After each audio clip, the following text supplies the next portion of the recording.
Anda masih menyaksikan program Presiden Pilihan Rakyat. Kalau tadi sudah disinggung oleh Prof. Burhan bagaimana kemudian masyarakat dan juga elit-elit partai politik harus mulai menyikapi ya hasil quick count yang ini tidak jauh beda nampaknya dengan hasil real count maupun juga nanti hasil resmi dari KPU yang kita akan masih tunggu. Tapi Prof. Singgi, ini kalau masyarakat kan juga biasanya juga berkaca dari apa yang dilakukan atau mungkin juga apa yang disikapi oleh petinggi-petinggi partai politik. Nah, bagaimana ini kemudian para elit-elit partai ini bisa memberikan contoh kepada masyarakat kalau kita lihat dari pemilihan terakhir saja meskipun sempat terjadi polarisasi yang cukup dalam tapi akhirnya Joko Widodo dan Prabowo Subianto melakukan rekonsiliasi. Inikah juga yang harus mulai kita lihat sekarang? Ya, saya tertarik dengan apa yang disampaikan oleh Prof. Burhanuddin tadi ya bahwa secara scientific itu quick count bisa dipertanggungjawabkan ya dan hasilnya tidak melenceng jauh dari real count.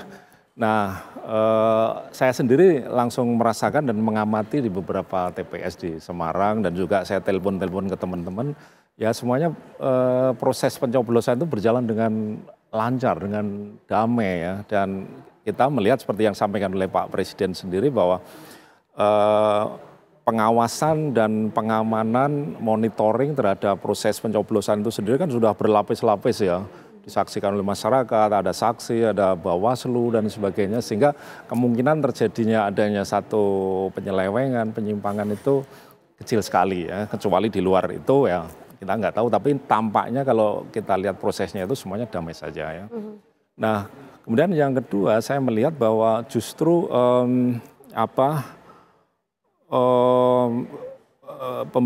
pembicaraan dan protes-protes yang keras itu justru berasal dari para elit politik.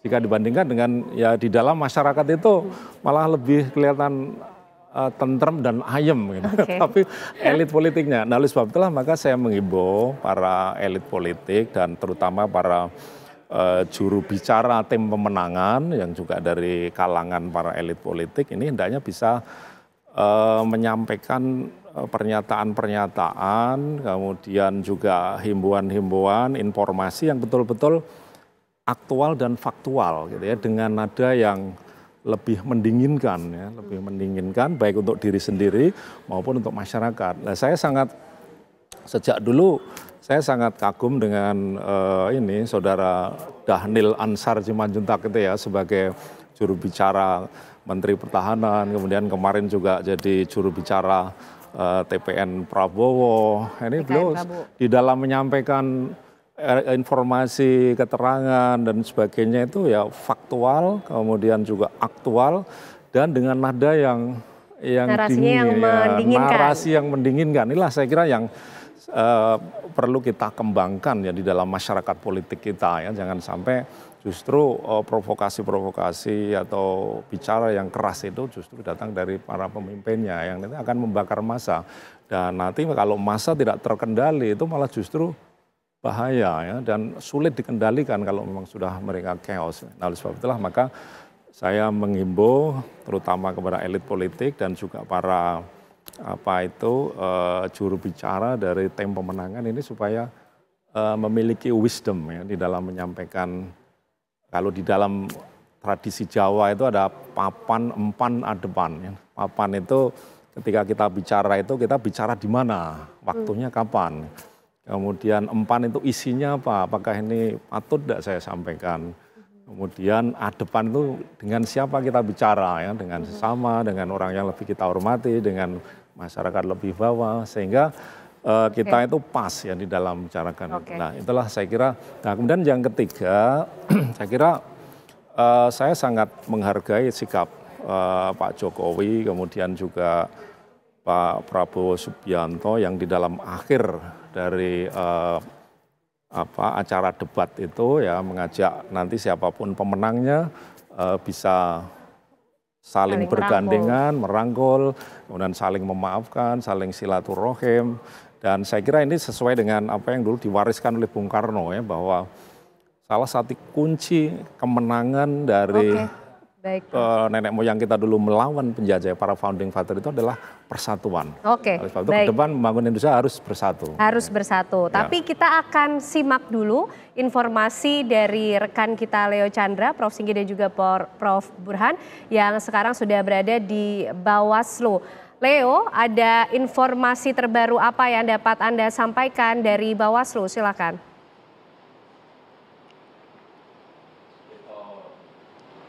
Selamat sore Kanan dan juga pemirsa. Badan Pengawasan Pemilu atau Bawaslu ini mempersilahkan untuk sistem informasi rekapitulasi atau Sirekap Pemilu 2024 untuk segera diaudit, karena di mana Bawaslu sendiri ini menemukan beberapa kejanggalan data pada pemungutan suara pada Pemilu 2024 yang dilaksanakan pada 14 Februari 2024 lalu. Dan kemudian akibat dari adanya kejanggalan data ini membuat sejumlah ataupun sekelompok masyarakat ini melakukan aksi demonstrasi di depan gedung Bawaslu Republik Indonesia, sehingga ini mengakibatkan sejumlah kemacetan terjadi di kawasan MH Tamrin Jakarta Pusat pada tanggal 16 Februari, itu tepatnya di hari Jumat lalu. Dan di mana para demonstran sendiri itu meminta untuk Bawaslu dan juga KPU agar segera untuk mengecek beberapa data yang memang ini dicurigai atau melakukan adanya kejanggalan dalam hasil pemungutan suara dan juga penerbitan hasil pemungutan suara pada Pemilu 2024. Dan untuk saat ini kondisi di gedung Bawaslu Republik Indonesia saat ini terpantau kondusif, dan pada saat kami datang ke gedung Bawaslu sendiri tidak tampak ataupun tidak terlihat adanya sekelompok masyarakat ataupun para demonstran yang melakukan aksi unjuk rasa di depan gedung Bawaslu, mengingat bahwasannya memang pada Bawaslu sendiri menemukan ada sebanyak 19 masalah pada pemungutan dan penghitungan suara Pemilu 2024. Di antaranya ada 13 permasalahan pada pemungutan suara dan juga ada 6 permasalahan pada pelaksanaan penghitungan suara, yang dimana Bawaslu sendiri ini melakukan sosialisasi kepada 38 provinsi yang ada di Indonesia yang dituangkan dalam aplikasi Sistem Informasi Pengawasan Pemilu atau SILASLU. Dan kemudian ada pun 13 permasalahan pemungutan suara ini berdasarkan adanya ditemukan 37.466 TPS ini mengalami pembukaan pemungutan suara yang dimulai lebih dari pukul 7 pagi, dan kemudian adanya penemuan sebanyak 12.284 TPS yang didapati alat bantu disabilitas netral tidak tersedia pada TPS. Dan juga Kanan dan juga pemirsa, ditemukannya juga adanya sebanyak 2.271 TPS yang didapati terjadinya intimidasi kepada pemilih ataupun penyelenggara pemilu di TPS, dan ada sebanyak 8.219 TPS yang didapati adanya pemilih khusus yang menggunakan hak pilihnya tidak sesuai dengan domisili yang berada di iktp. Serta ada pun 6 masalah penghitungan suara lainnya, ditemukannya ada sebanyak 11.233 TPS yang didapati adanya Sirekap ini tidak dapat diakses oleh pengawas pemilu, saksi maupun masyarakat. Dan juga ditemukan ada sebanyak 3.463 TPS yang didapati melakukan perhitungan suara yang dimulai sebelum waktu pemungutan suara selesai, sehingga banyak masyarakat yang kemudian melakukan aksi demonstrasi yang menganggap bahwasannya data-data yang didapatkan oleh Bawaslu ataupun KPU pada penghitungan pemungutan suara pada Pemilu 2024 ini mengalami kejanggalan, dan sehingga tentunya Bawaslu memberikan saran kepada perbaikan kepada KPU untuk segera melakukan perbaikan Sirekap. Begitu Kanan dan juga pemirsa, kembalikan dari studio. Baik, terima kasih Leo Chandra mengabarkan dari Badan Pengawas Pemilu Republik Indonesia. Prof. Burhan, kalau tadi Prof. Burhan menyampaikan quick count ini kan bisa dijadikan alat ya untuk mendeteksi adanya kecurangan, dan nampaknya sejumlah pihak sampai hari ini juga masih ada Prof yang mencoba untuk mencari kepastian kebenaran dari proses rekapitulasi suara yang ada. Nah, apakah proses ini nanti juga akan cukup berpengaruh pada perubahan angka yang diperoleh, kita bicara dalam konteks Pilpres atau mungkin juga dalam Pemilu 2024? Tapi dijawabnya nanti Prof. Burhan sesaat lagi, kami masih akan kembali untuk Anda pemirsa.